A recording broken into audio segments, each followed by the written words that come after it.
बिस्मिल्लाहिर्रहमानिर्रहीम। अस्सलाम वालेकुम नाज़रीन, आप यूट्यूब चैनल देख रहे हैं। मैं इमरान खान हूँ। आधी रात के बाद से एक ख़बर जो है वो बहुत ज़्यादा गर्दिश कर रही है। बहुत सारे लोग कह रहे थे इस पर फ़ौरी तौर पे वीलॉग करना चाहिए, इन्फॉर्मेशन शेयर करनी चाहिए, लेकिन मुझे वैसी एक्साइटमेंट नहीं थी जो लोग महसूस कर रहे थे। यानी ट्विटर के ऊपर एक बहुत बड़ा हंगामा था। लोग कह रहे थे कि तीसरी जंग अज़ीम शुरू होने जा रही है, क्योंकि ज़्यादातर लोग इसका सियाको सबाक नहीं जानते।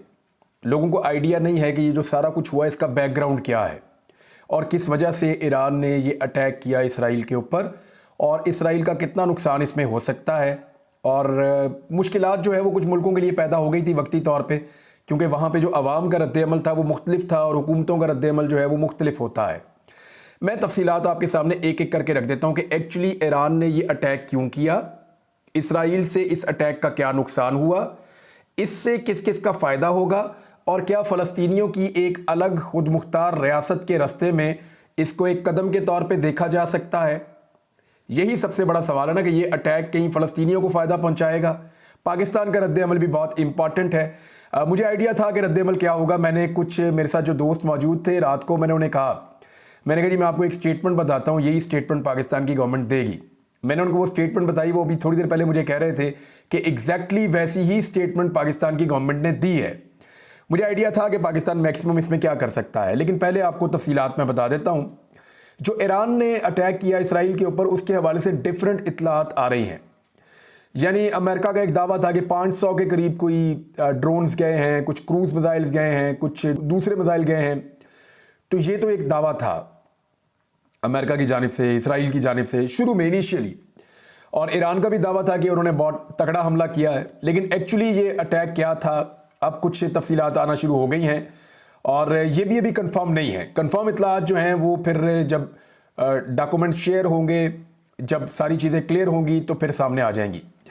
ईरान ने 185 ड्रोन, 110 मिसाइल और 36 क्रूज मिसाइल दागे हैं, ये दावा किया गया इसराइल की जानिब से।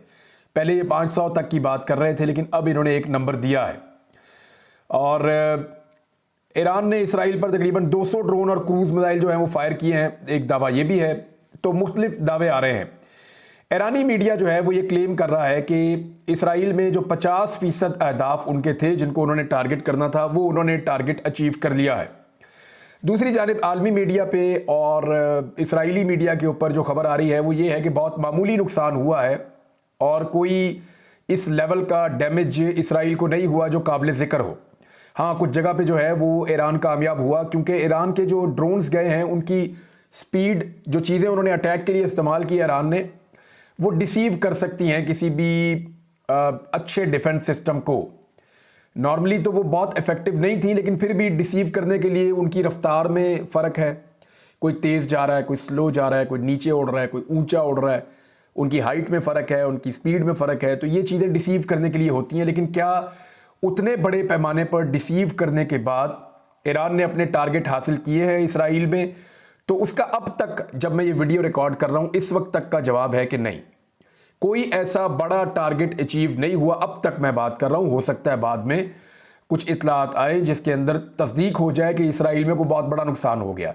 लेकिन अब तक जो इतलात हैं और जिस तरह से आलमी मीडिया बता रहा है, या ईरान की तरफ से एक दावे के अलावा और कोई ऐसी चीज़ नहीं आ रही जिसमें इसराइल का कोई बहुत बड़ा नुकसान हो गया हो। अब ये हुआ क्यों, इसके लिए अब दुनिया भर में ये एक तासुर है कि ईरान जो है वो ये सब कुछ इसलिए कर रहा है कि फ़लस्तीनियों की शहादतें हो रही हैं, गज़ा में बहुत जुल्म हो रहा है, और ईरान बाकी तमाम मुसलमान मुल्कों के ऊपर सबकत ले गया है और वो आगे बढ़ के इसराइल पे हमला कर चुका है, जबकि बाकी सारे मुसलमान मुल्क जो है वो खामोशी के साथ बैठे हुए हैं। ये बुनियादी तौर पे तासुर बन रहा है। लेकिन इसके अंदर कुछ और हकायक हैं जो मैं आपके साथ शेयर करता हूँ। सबसे पहली हकीकत यह है कि एक अटैक हुआ था 1 अप्रैल को, और ये अटैक हुआ था दमिश्क में। और इस अटैक के अंदर इसराइल ने जो है वो ईरान के कौंसल खाने को टारगेट किया था दमिश्क में।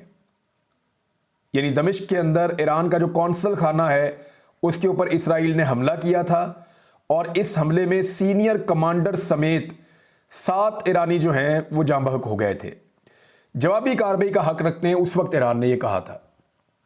ये चीज़ 1 अप्रैल को रिपोर्ट हुई थी। और अब जो अटैक का दिन है या रात का वक्त था, वो लगभग 2 हफ्ते के बाद ईरान ने इसका जवाब दिया है।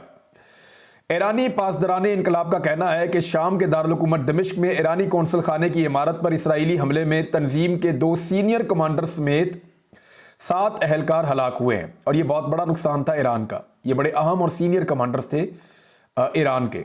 एक्चुअली इसराइल ईरान पे ये इल्ज़ाम लगाता है कि हमास के पीछे ईरान है और हमास को जितनी सपोर्ट मिलती है इसराइल के ऊपर अटैक करने के लिए, वो ईरान से मिलती है। और वो इस कौंसल खाने को जहां पे इसराइल ने अटैक किया, वो जिम्मेदार समझ रहा था कि यहां से हमास को प्लानिंग और सपोर्ट मिलती है।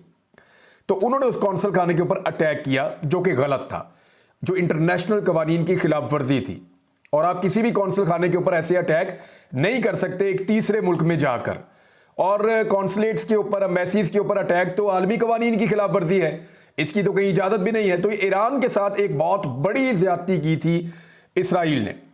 और इसराइल के इल्जामात थे उससे पहले ईरान के ऊपर कि ईरान सपोर्ट कर रहा है। तो ईरान तो ओपनली सपोर्ट करता है। वो तो ये कहता है कि फ़लस्तीनियों को उनका राइट मिलना चाहिए, ये तो पाकिस्तान भी कहता है। लेकिन ईरान प्रैक्टिकली इसको सपोर्ट करता है, ये दावा इसराइल बार बार करता रहा।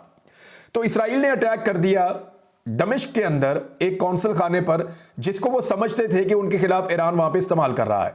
वहां पे 7 लोग जो हैं वो ईरानी शहीद हो गए और उनमें 2 सीनियर कमांडर्स भी उसके अंदर पासदारान इनकलाब के शामिल थे।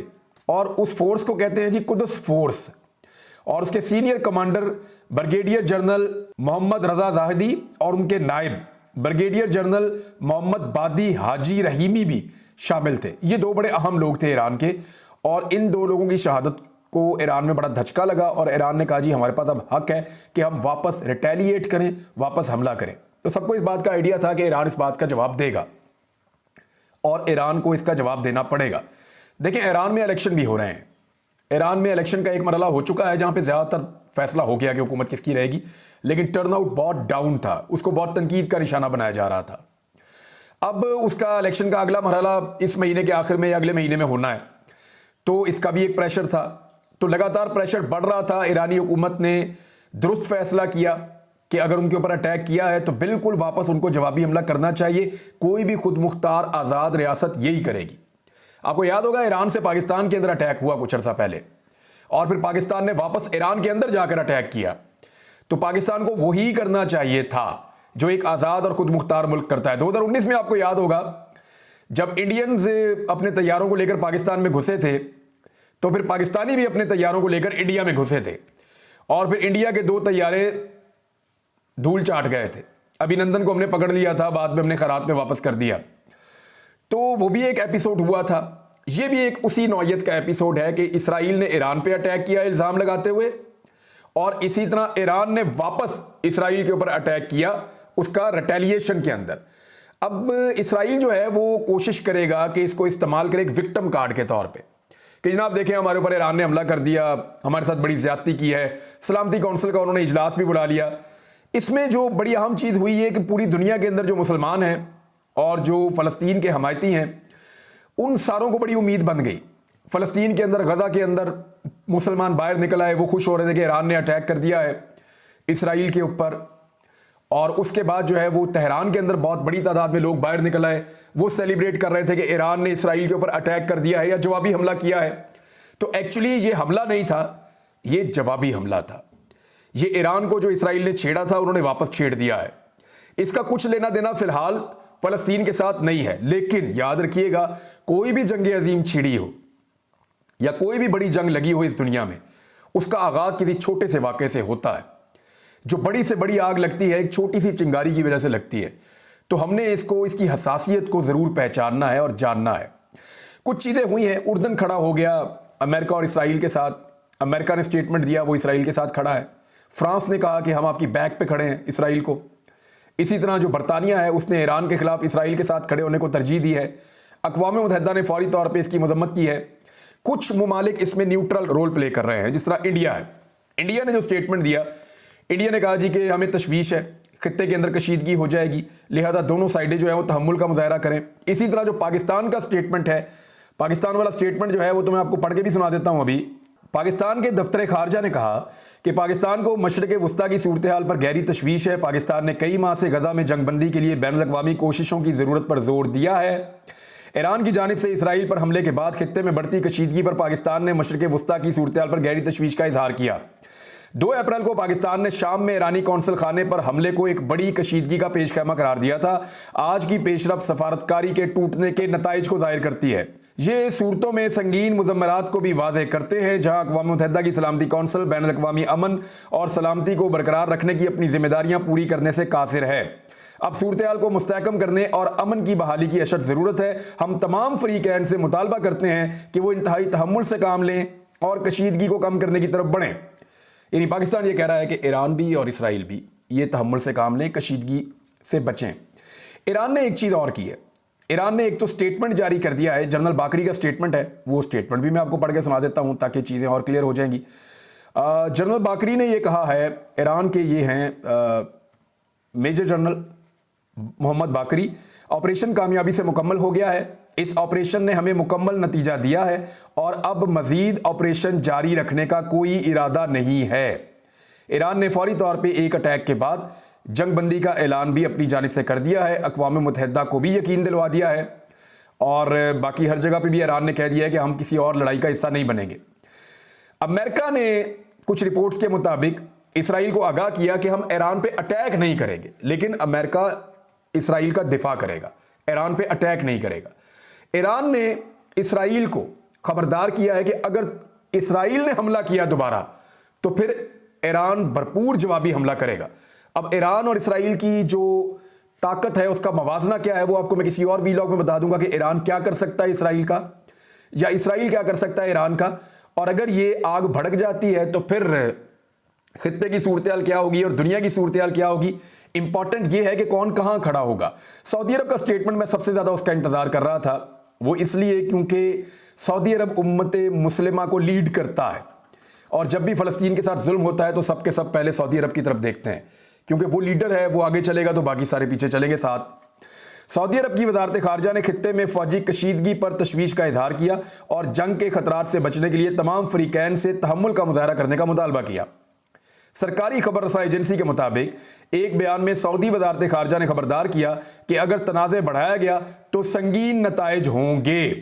चीन ने भी ऐसे ही स्टेटमेंट दिया और रशिया ने भी ऐसे ही स्टेटमेंट दिया।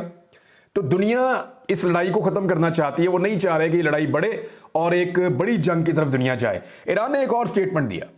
ईरान ने कहा कि अगर किसी मुल्क ने अमेरिका को अपनी फ़िज़ाई हुदूद दी, एक तो उन्होंने अमेरिका को खबरदार किया कि वो इस लड़ाई से अपने आप को बाहर रखे, वरना जो उसका बैरी बेड़ा वहां पे मौजूद है करीब, हम उसके ऊपर अटैक कर देंगे।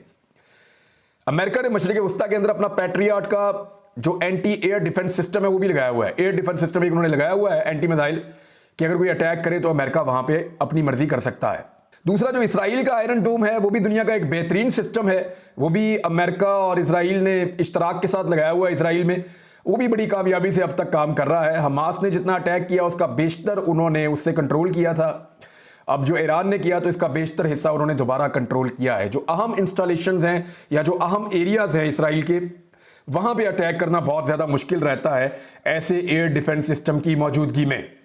तो ईरान ने कम से कम अपना बदला लिया है, एक जवाबी हमला किया है और यह जाहिर किया है कि अगर हमारे ऊपर इसराइल अटैक करेगा तो हम वापस रिटेलिएट करेंगे, वापस हमला करेंगे। हम इस बात की फिक्र नहीं करेंगे कि इसराइल के साथ कौन कौन सा मुल्क खड़ा है। उर्दन ने हैरत अंगेज तौर पे जो है वो इसराइल का साथ दिया है और कुछ ममालिक ने अपनी एयर स्पेस बंद कर दी, अपने तैयारे जो हैं जहां से आ रहे थे वहीं वापस मोड़ दिए। तो ईरान ने जो मेन वार्निंग दी है वो ये है कि इसराइल ने जवाबी कार्रवाई की तो जवाब उससे भी ज़्यादा भरपूर देंगे जो हमने पहले दे दिया है। बहरहाल ईरान ने जो करना था वो कर दिया, लेकिन इसराइल ने एक स्टेटमेंट दे दिया है। इसराइल ने ईरानी हमले पर सख्त जवाबी कार्रवाई का ऐलान कर दिया है।